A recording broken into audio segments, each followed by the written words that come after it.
ഈ പ്രഗ്നന്റ് ആയ ആളുകൾക്ക് പുരുഷനാണോ സ്ത്രീയാണോ സീറ്റ് കൊടുക്കുക? പുരുഷന്മാരാ. സ്ത്രീകള് പ്രഗ്നൻസി കണ്ട് ഗർഭമല്ല, എനിക്കുണ്ടായിരുന്നു 3 എണ്ണം. നമുക്ക് മെറ്റീരിയൽ സുഖമുണ്ട്, സ്പിരിച്വൽ സുഖമുണ്ട്. ഉദാഹരണം പറഞ്ഞുതരാം. ഒരു 3 മണിക്കൂറുള്ള യാത്രയാണ്.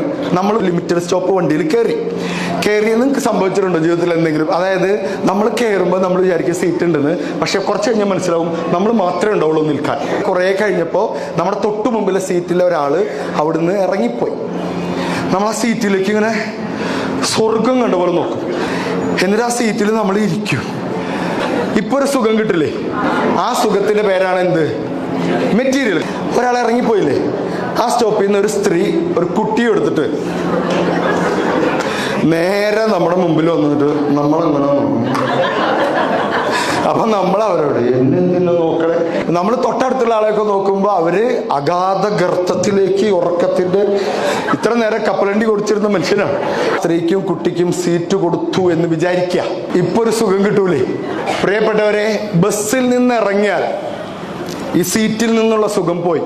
പക്ഷേ ബസ് ഇറങ്ങി മുന്നോട്ട് നടക്കുമ്പോഴും ആ സീറ്റ് കൊടുക്കാൻ കാണിച്ച നമ്മളോടുള്ളൊരു നമ്മുടെ ഒരു സുഖം ഉണ്ടല്ലോ, അതൊരു സ്പിരിച്വാലിറ്റിയാണ്. ആ സുഖമാണ് ഇന്ന് നിങ്ങൾ ഓരോരുത്തർ സംസാരിക്കുമ്പോൾ ഡോക്ടേഴ്സ് അനുഭവിച്ചുകൊണ്ടിരിക്കുന്നത്.